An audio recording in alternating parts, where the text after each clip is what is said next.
to the Blackhouse from 106.1 FM. It is a kind of greyish kind of Saturday, and you're listening in with Eddie, Leah, and Peter. Peter's back.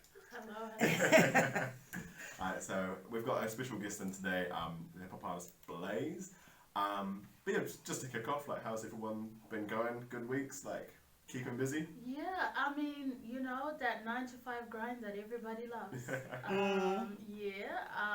I don't know. I've just been, like, longingly looking at everybody on the other side of the world. Like, it's summer over there, all the artists are visiting. Australia, what are you doing? Because all of a sudden, everybody's coming to do shows in Australia. Yeah. That's as far as they seem to be going. I want them to come down here. I was even talking. Yeah, I was even talking to a promoter mate over there because they just had Alex Machizo and the other Zimbabwean artist Gemma. Yeah. Yeah, and I know one of my friends is a big fan of Gemma, and I'm like, bro, Ricky, bring them to New Zealand, and he goes, New Zealand's too sly. Well, to be fair, we are getting one of our first international Afrobeats artists coming here. It's the guy who did what's it called, Angela. Kwame Eugene, I think. When is that happening? That is let me just quickly plug that in. Jeez, Kwame Eugene. Let's have a gaze. It's I think October possibly. Oh, coming to Wellington. No, so he's Auckland and Christchurch. It's one of the ones I was speaking to someone, and it just sounds like, you know, issues finding venues and stuff like that. Right, because we have so many of our venues are earthquake problemized. But yeah, no, because it's funny you're talking about before the Northern Hemisphere, because I'm going back to the UK on Wednesday for 3 weeks, and just looking like, I think it's like within... Like, just looking at the artists, like, looking at the concerts that I could go to. I got this Notting Hill Carnival on... Oh my God. What is it? You're going to be spoiled for choice up there. I had a research. So Notting Hill Carnival is the 28th and 29th. So I get there on the 25th, 26th, 27th. One of those nights, Cranium. Right. 28th, 29th, Notting Hill Carnival. Going through to September, 4th of September, Tiana Taylor. Oh, man. 10th of September, Rockin'. No way. Like, now I'm just... Can I come as your luggage, please? I was like, let's just plug in, like, these dates and just see what comes up. Just get live music, like, overload while you're there. And so, like, I looked at some of the ticket prices. Like, Rockin', like, $50. No way. Like 25 pounds. Wow. Okay. Like, can you imagine paying any kind of price like that for a ticket for? Well, not now. Someone like that. Yeah, not now. I mean, like, we used to back in the day. But now, like, that's the biggest thing that sort of puts me off going to concerts is the price.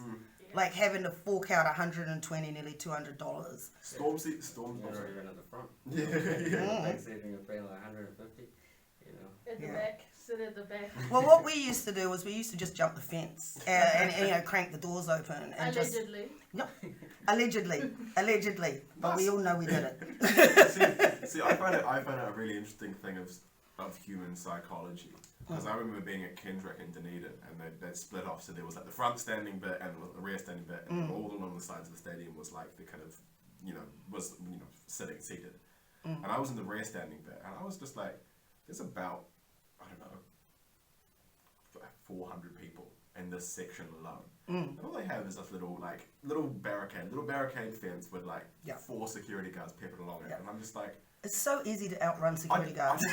I just sat there and went, this is like, and again, like even if you weren't like athletic, even like you could jump that fence easy, like. And I just sat there. It was like a real thing about psychology in terms of that was enough to make people feel like that was like, okay, this is our spot here. We should stay in this zone, as opposed to being like if we all just, again, it's the thing of numbers, right? Like if 20 people just went, fuck it, we're jumping. Cool. You're gonna all get through. Maybe one of you is gonna get nicked. You're gonna get through pretty much no problem.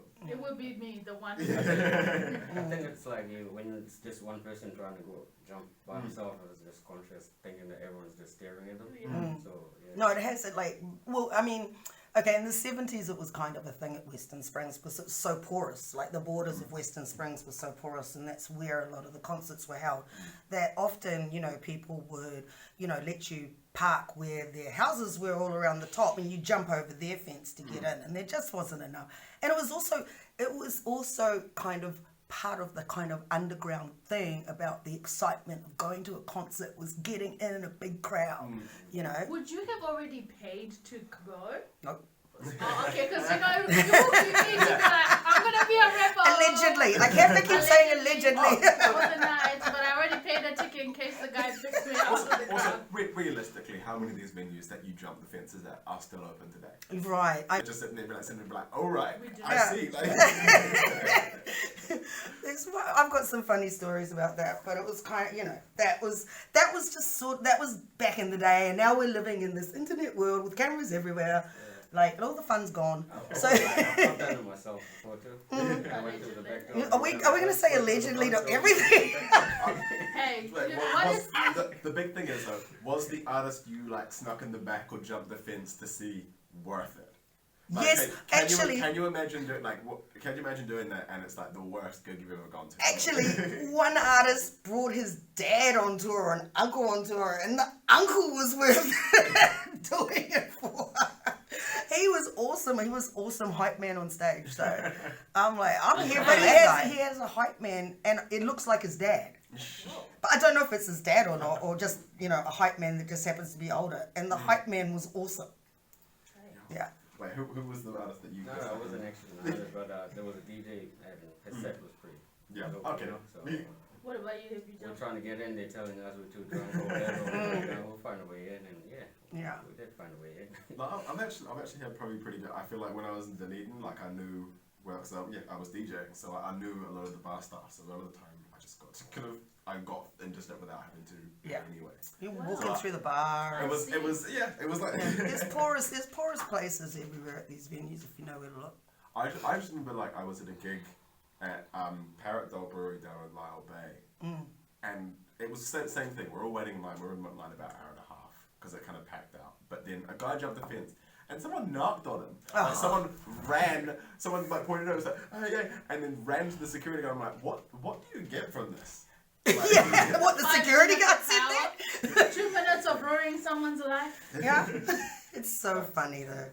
It was fun times, I'll tell you. But I'm hoping you have a wonderful trip to the UK. And okay, how much time we got? What do you have? We got 48 minutes. Here. Okay, all right. 48 So minutes. just one more thing. What have you been watching lately? Okay, so I went to see Nope on Tuesday night. No spoilers for the people that. No spoilers. Go see it. Yeah. Okay. The ending is like unreal. Because it's essentially from nothing that you wouldn't get from the trailer. Essentially, it's following a group, like a family. It's like Daniel Kaluuya and Kiki Palmer, and they own like a ranch, or like a kind of like Hollywood kind of trains horses and stuff for movies. Yeah, Hollywood's horses. And it's interesting because they tie it to a piece of real history, which is that the first video footage is a horse running and there's a black jockey. Yeah. And as it was, this is kind of mid-late 1800s, no one kind of bothered to record who the jockey is. Yeah. And it's one of those things where they're from what the characters in Nope are they're like, we are the descendants of that jockey. Like that was, so it's cool because it sets up the kind of thing that there's like a family that we've been involved in Hollywood and involved in that kind of film industry from the get-go. But not acknowledged here. Okay, classic. Say less, because some of us. So that's about as much. And I thought the other thing that I thought was really cool was it's just like a good, like, takes you for a trip. Like it's just like a really buzzy kind of weird and scary. Like it was definitely. I told my mum loves horses, my little brother loves horror movies, and I was like, Mum, you need to take my little brother to go see this because it's going to tick that box for both of you. There's a lot of horses and there's a lot of horror bits. Like. Cool. So shall we get on to Blayz? So I was going to say yeah. Do you want to give yourself a bit of an introduction? Because I feel like I'm still kind of new to Wellington, so I'm kind of like working out where all the artists are, where all the spots are. Like, do you want to give yourself like a bit of a story about how you've come to be in the Blackhouse with us today? Okay. Yeah, actually, I started writing from a young age, but I never got the courage to actually get to recording my stuff for a long time. And I got to a point where when I went to university and stuff, I started finding myself getting too bored and just listening to instrumentals instead of listening to the lecturers and stuff. So I took a gap year off, and just to keep busy, I started writing, bought a mic and started experimenting. So that was when I was up in Auckland. So I made a few friends. We made a little group. Called ourselves the A-Team. Nice. Good name. Made a mixtape, dropped it on the net. No one knows much about it. Is it out there still? Yeah, I have to kind of look for it. We still have a few of the tracks, but yeah. As we know, most groups never really stay together, so one of us went to Australia and the other guy, I don't know what he's up to, so oh yeah, he's moved into business in the corporate world now, but I just kept pursuing it as a hobby. Yeah. And basically it's been a hobby since then. But since I moved down to Wellington, I've just done a few shows really, like down at Valhalla, Moonbar. There used to be a club down the terrace, Africa Bar, Yeah. which Bariki used to run, but he moved to the UK and no one would take over it. So I used to be kind of like the resident rep over there. Oh, yo. Yeah, so just prior to COVID, things were starting to pick up. And then all the clubs got shut down, so this is like an attempt to try to revive and keep the ball rolling from where we stopped. So do you have a bit of a kind of crew, or a bit of a kind of like a group that you're working with here as well? Or? Usually I'm working by myself, but I collaborate with a few artists here and there. Yep. One of them who's Wade, who was meant to be here today, but unfortunately he's going through some personal stuff, so he couldn't make it, so I apologize on his behalf. Nice, okay. Yeah, it's all good. We can always get him in another time. So I've met a few of the local artists over here. A few of them we went to school together, like Conflict. He was pretty big on the scene down here. We've got a crew down here called Willie Deep. So they mostly like from the Island Bay, Newtown area and stuff. I know a few of them, so we just every now and then. And there's a spot called the Fast 80s. I haven't played there yet, but it's like a place where you would prove yourself over and stuff. Where's Fast Eddie's? It's just off Courtney Place. It's just before you get to Macca's. There's like I don't know the name of the street, but there's an alleyway there. Oh, okay, That's an upstairs spot. Right. Yeah, so Fast 80s is a spot where a lot of the hip hop heads go to. Oh, yo. Yeah. Oh, now we know. So it's a proving. I don't know. If it's still running, but it's Yes. That's interesting. I didn't even know there was a place like that operating in Wellington. Yeah, so it's quite hidden if you don't. Yeah. That's sad because my sons were very involved in the b-boy scene here, and so there was a club that was just hip hop, which was the Lab.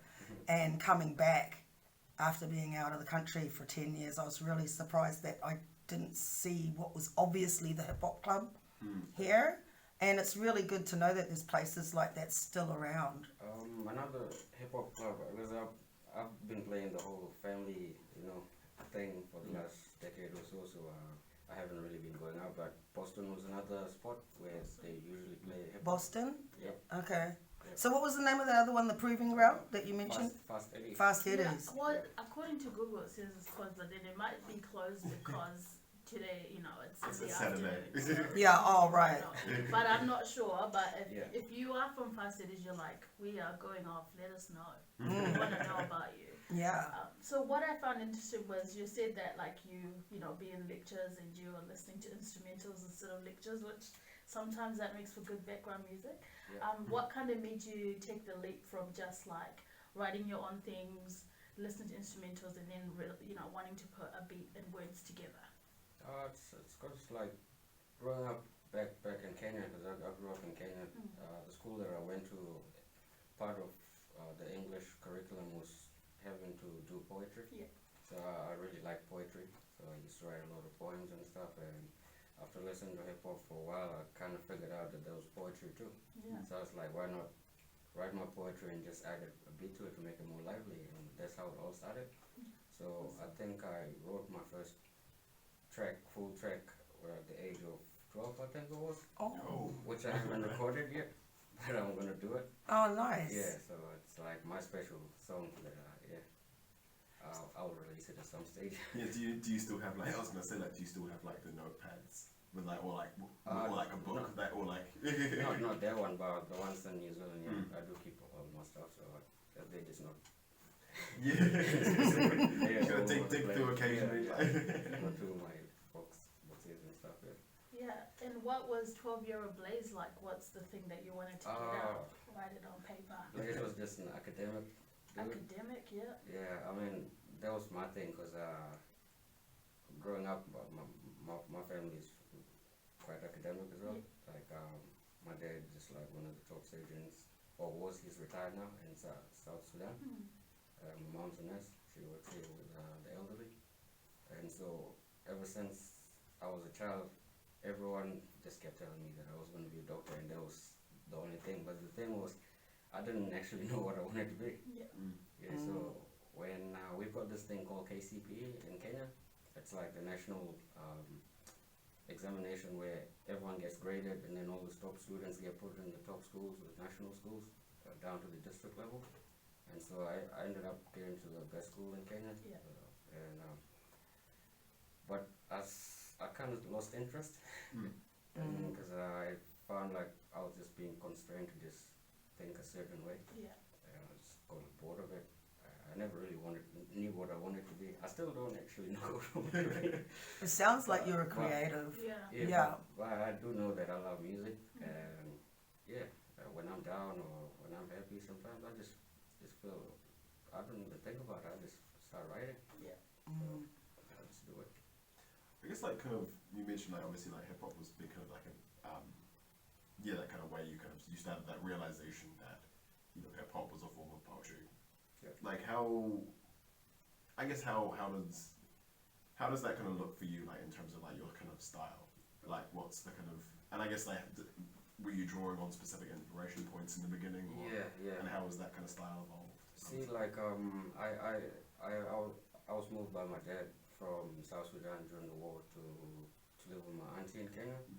At the time, the public transport in Kenya was just like, you know, subs in the vans and buses and all that. So I remember we would wait for the loudest bus, you know, just if the bus wasn't bumping enough, we're not jumping on it, you know, kind of thing. Yeah. So from a young age, a lot of it was mostly like East Coast rap. So I grew up listening to people like Nas and, you know, P. Diddy, Biggie, all the East Coast rap, and that's what I kind of grew up on. So I like the more lyrical aspect of hip hop. Yeah, and for a while I did listen to a lot of West Coast rap too, but then I was never really paying attention to the lyrics, you know. So I got to a stage where I started listening to the lyrics and just kind of figured out that this doesn't relate to my life, so I just don't listen to it anymore. Yeah. So I kind of like to listen to conscious rap, and that's what I try to do as well. Yeah. Something with a message or something meaningful, and most of my music is from my own experiences in life. So yeah. Yo. Well, should we jump into some of that then? Because I feel like it's like a good like segue into yeah. Okay. So we're thinking, should we start with Lover's Pain and like Judy, or what's the kind of flow? What's the kind of trick list? I think what we could do is play. There's a song that's called Back to the Roots. Back to the Roots. Because they will tell the story of how Cool. Do you want to give us like just obviously so it's like take it back? I mean, take it back. There we go. You see, those are the kind of buses. Oh, yo. Okay. Tell us, what do they call them? Matatu? Matatus. Yeah. So before we get into back to the roots. Yeah. So what? Just as a song, like kind of the story of your just journey today, right? Am I? Is it like the story of your kind of just your journey, or what's the kind of key points we need to be listening for in back to the? Mainly it's just I don't know how to put it. It's just like it's the kind of music I was raised around. You know, it was mostly hip hop and reggae. Yep. And a bit of pop as well, because you know, my mom and growing up in refugee camps, like back then, the form of entertainment we had was music. So like there was no TVs had a radio, and what they played was mostly hip hop, reggae, and some pop, you know. And this was Kakuma, right? Kakuma Kakuma's actually got a Facebook page. I've got lots of friends from Kakuma camp in Perth. Excellent. So let's jump into it with. I'm really interested to see what's your kind of stage presence like. How do you perform? Because I feel like that song like was so bouncy. It was one of the things where I could like it was again like you said I now kind of see where you come from when you say that kind of East Coast kind of hip hop inspiration. But it's like that was almost like pumped up a little bit. Like it was almost just like slightly more bouncy than like your kind of normal like East Coast tune. Yeah. What's your kind of stage presence like? How do you feel like you perform? Well, I'm not gonna lie, I'm still fresh at this, you know. It took me a while. I'm like naturally just a shy guy.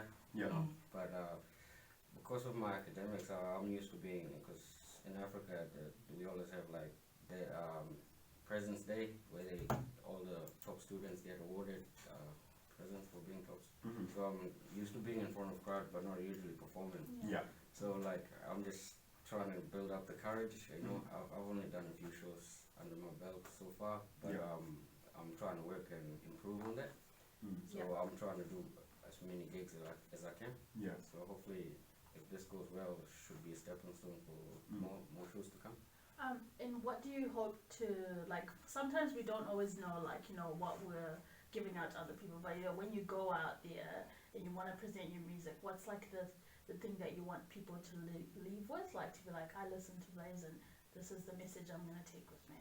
Well, it's I don't have a specific thing that I want people to expect. I just want them to enjoy themselves, because I feel like it's a God-given talent that I should share with the world.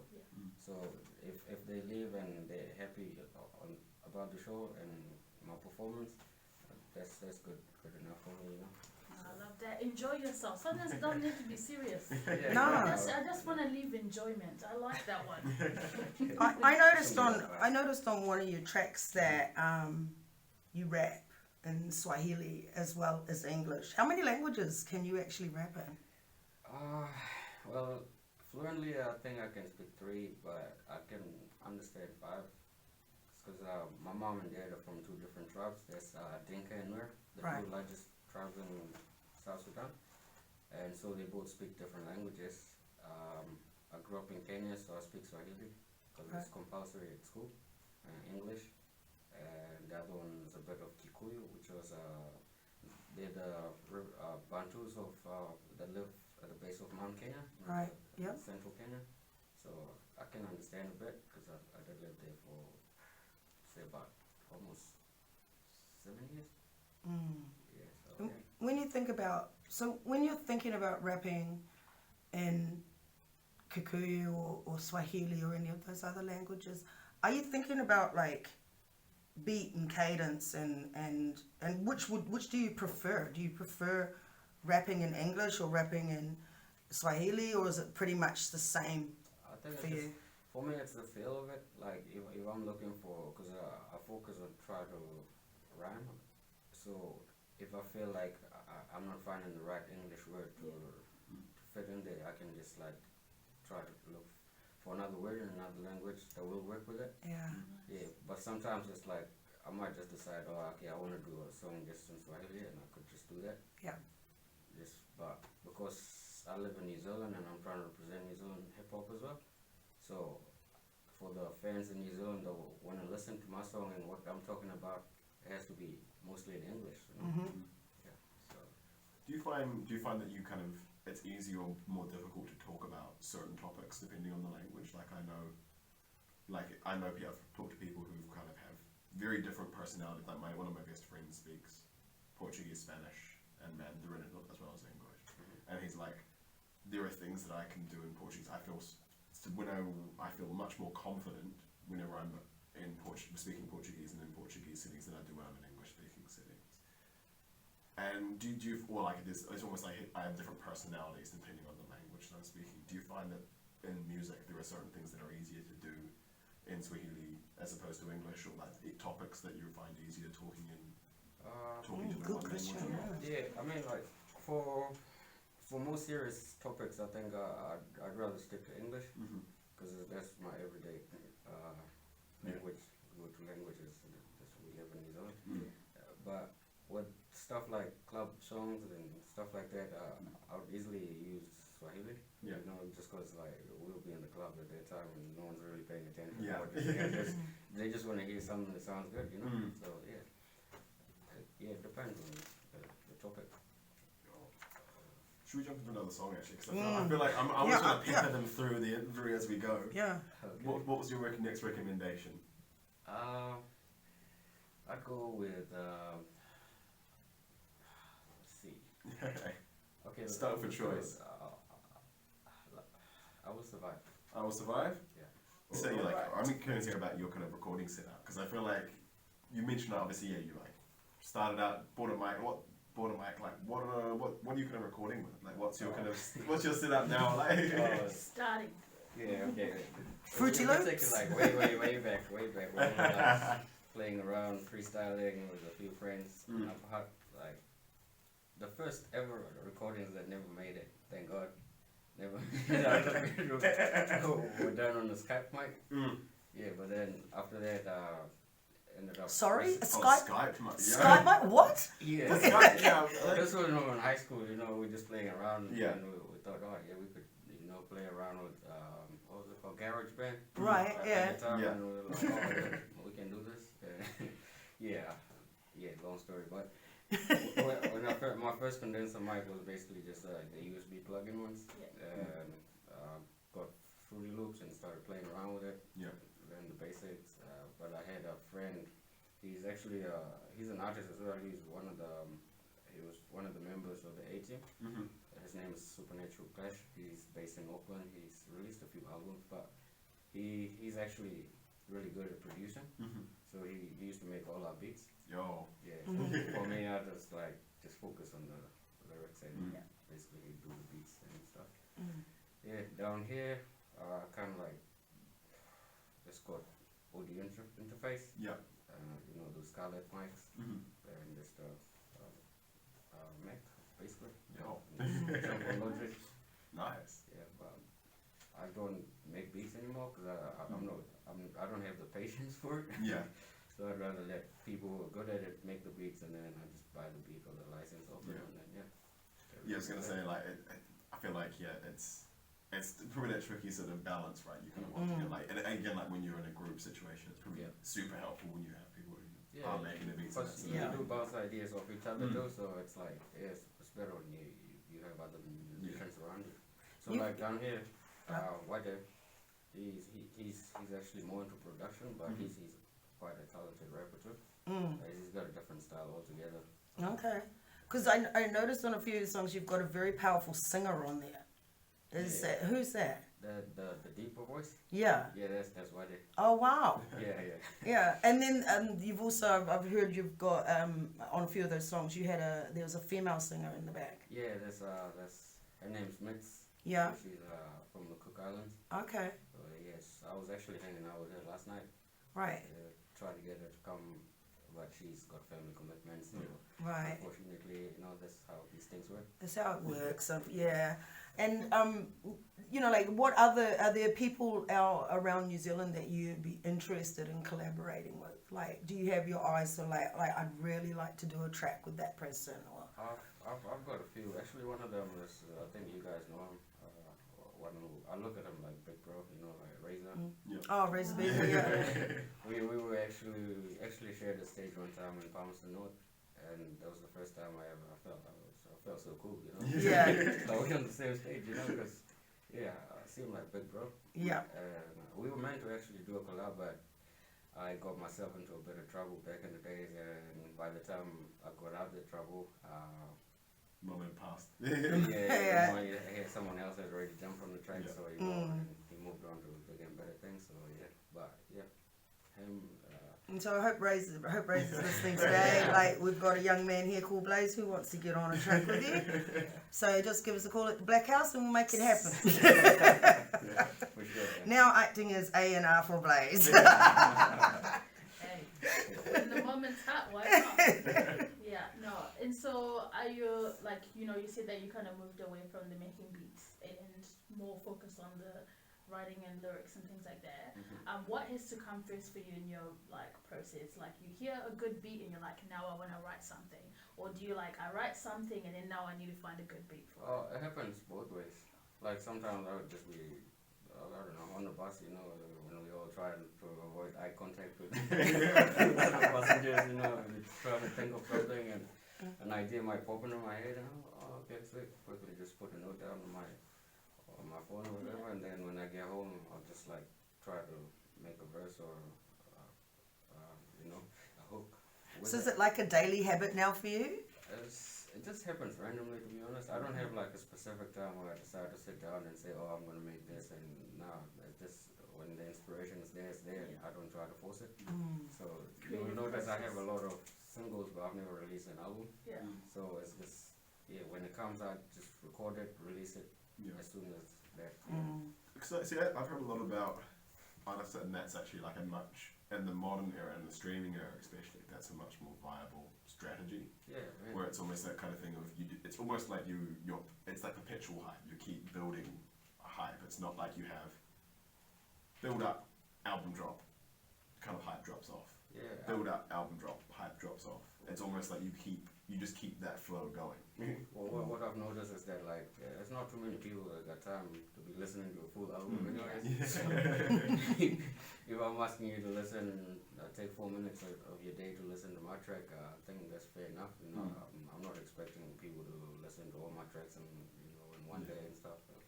That's just for those that actually listen, and I'm really appreciative of it. I do get some fan mail and stuff, but unfortunately, all my accounts, social media, emails, everything got hacked last year. So it's kind of hard, but I did used to get like fan mail from people saying that some of my tracks got them through some tough times. Some of I share some of my pain on my songs, so it's kind of therapy for me. So it makes me feel good that I've helped someone out.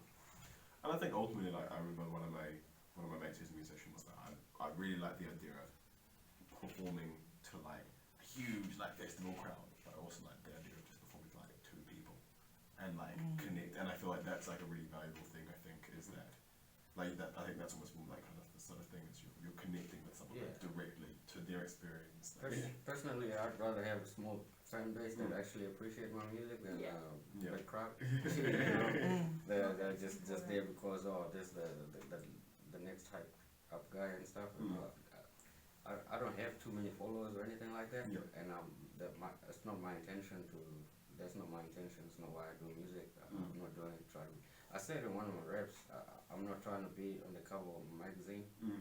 I just do this because I love it, you know. And the performance side of things is just, it's kind of a thrill for me.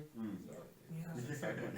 Get your adrenaline going. I can imagine. I can't mess up, you know. These people are here to see me. I can't mess up, you know. So at the beginning, like the first 3 or 4 shows that I did, I was like, I felt really bad because I fumble and forget some word and stuff, and I really beat myself up for it because I'm kind of like a perfectionist in some aspects, but I think I've gone past that now.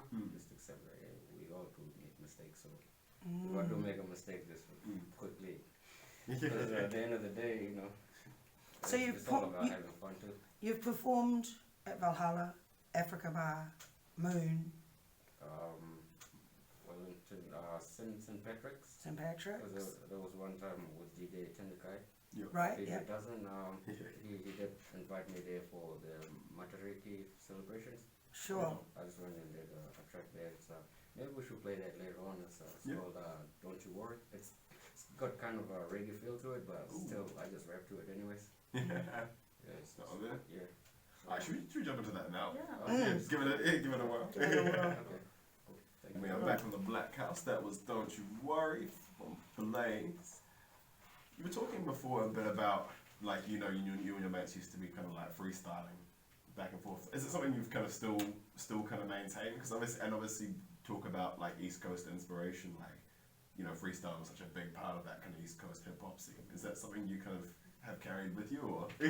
Well, actually, it's because when I was starting up in Oakland, I was at the chiropractic college, and most of my classmates all come from wealthy families and stuff, and I was on the student allowance, and most of the time when we want to go out, I'd feel out of place. Yeah. So I found myself always going to hang out in the hood with the boys, We'd be like drinking at the park and when the liquor kicks in, everyone wants to start freestyling and with do ciphers and whatnot. So it was just a thing that to pass time and have fun as well. Yeah. It's not something I took seriously. I still do it every now and then, but it's just, I wouldn't say like I'm a freestyle artist. There's people that actually do it professionally. For me, I'll do it every now and then, but I wouldn't say I'm that great at it. I'm more of a written materials kind of guy. Because like, if I want to, I find that with freestyle, if you're not that good at it, you easily go off topic. So all over the place. But if you write, you can edit and make sure you want it exactly how you want it. And when that song that we just heard, Don't You Worry, kind of remind me a bit of like Nesian Mystic like vibes back in the day. Would you say that they're in New Zealand, like, have you had any New Zealand influences in terms of like music that you kind of listen to or inspired by? Yeah, I mean like people like Scribe, how can we not mention Scribe? People like Young Sid, Savage? Savage. I do like his music, but I'm not going I'm not far gonna back say, in the like, day. I mean, I enjoyed partying to his music. That's his style. That's club music. So definitely those two, Young Sid and Scribe. And David Dallas as well. I can't forget about him. So would you like, if you're gonna capture like what your sound is, and like kind of like what would you say that your sound is as the vibe? What's the vibe? What's the sound? Most of my music, I reckon, is just music that you vibe with, listen to by yourself. There's not a lot of material actually that I just for like going on stage with. I made a few purposely because I wanted to be on stage and stuff.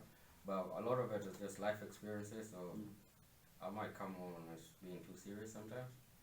But we probably shouldn't face that kind of stuff. Whoever wants to listen, they can. But also, like, I think that's the kind of balance you're gonna have, right? And I almost feel like that, and I think that's something that is a good thing for a stage show at times. Is you're gonna have, it's always that journey. Like I remember, like when I used to DJ, like we always got told, build up the mood over like 5 songs, then just bring it down a bit, and then build it back up again. And I always feel like that, having that kind of range, because almost like the 3 songs we listened to from yesterday are all very different.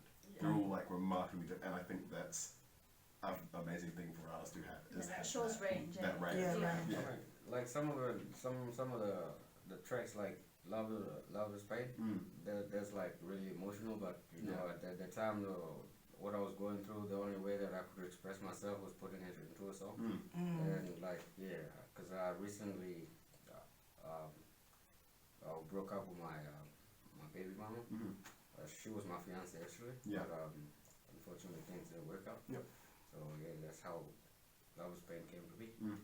So it's always about what I'm going through. So I try to just be authentic about it. Not fabricate anything. And I think coming back to what you said about like when people have messaged you saying like, this is how I felt, this song made me feel that. I think that feels like writing from those moments feels like a really good way just to like connect. It's like you said, it feels genuine to someone. Like you're not alone. Like I'm sure a lot of people will listen to this and be like, hey, I've actually been through this, but we don't all have the talent to be able to express it in a song. And I think it's really cool that you're able to connect with people from real life experiences.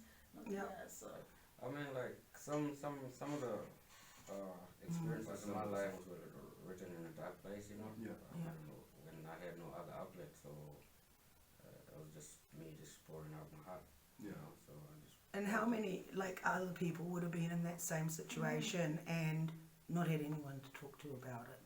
I think this music comes in very sort of handy and soothing in those moments, especially if you can connect to it in a very real way. What do you think? For me, if it helps someone, because like the last track that I did was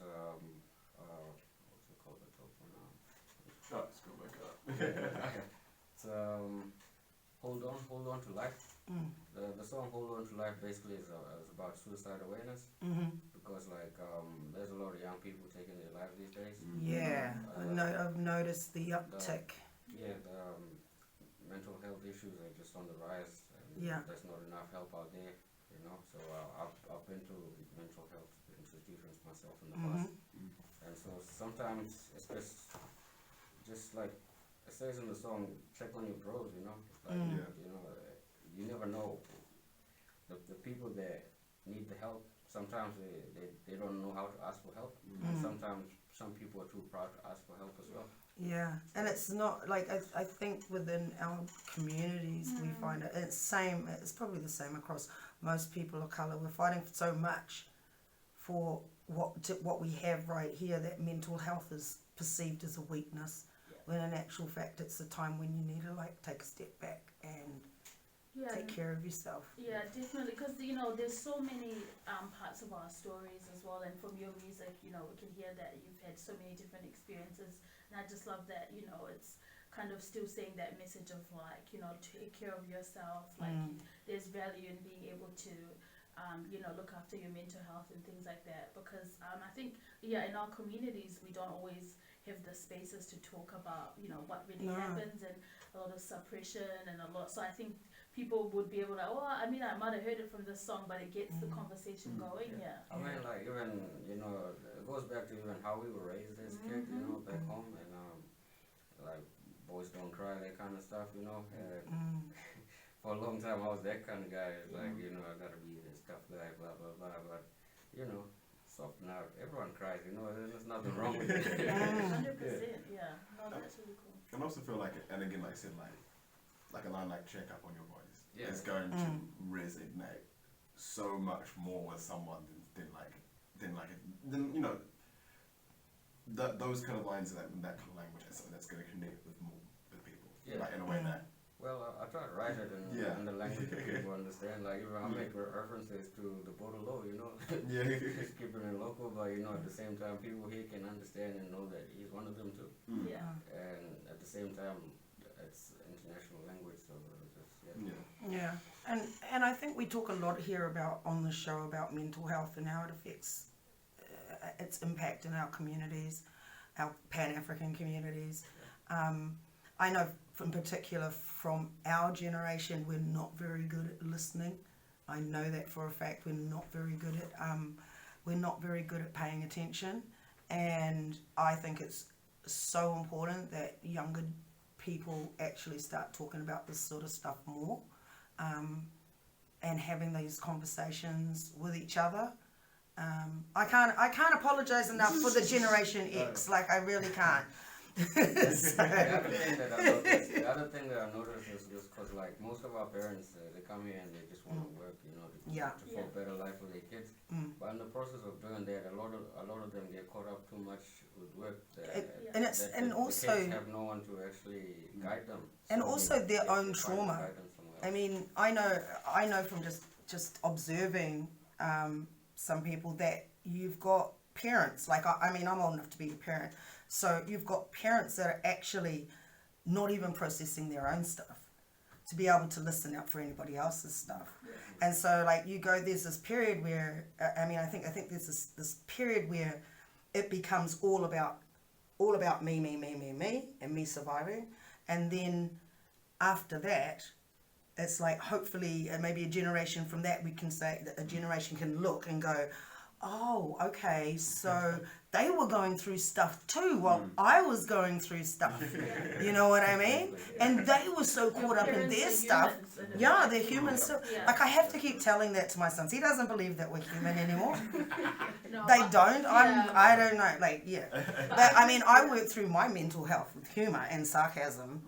And as much satire as possible, and alcohol. Yeah, a lot of alcohol, not a tequila.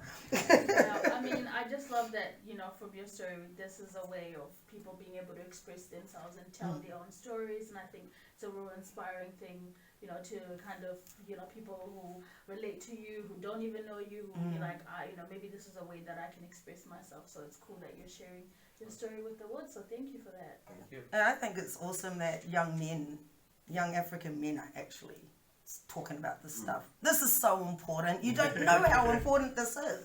Love that. Anyway, so the show, 25th of August. Actually, yeah, it's the last thing you have. I've got a show this coming week on the Thursday. It's 167 Redford Street in Newtown, Moon Bar. Yep. So yeah, if you do have the time, please come and support. Yeah. All the friends and fams out there. Yeah, please. Show your boys some love. Come down to Moon. Yeah, you better pack it out. Pack it A out. place to be on a Thursday. Yeah, Thursday night. Thursday. What else are you gonna do on a Thursday? Exactly. It's raining. Go to bed. Yeah. I'm lucky. I don't have to walk a block. So I'm all good. Okay, so this has been the Blackhouse on 106.1 FM. You've been in the studio today with Eddie, Leah, Peter, and Blayz. Thank you so much for coming on. That was great. Thank you amazing. guys. And I hope you can come back again soon, Blayz. It'd be awesome. Thanks. And we hope everyone, it's like, enjoy the rest of this great old Saturday, and try just getting through it all. Peace. Absolutely. Ciao.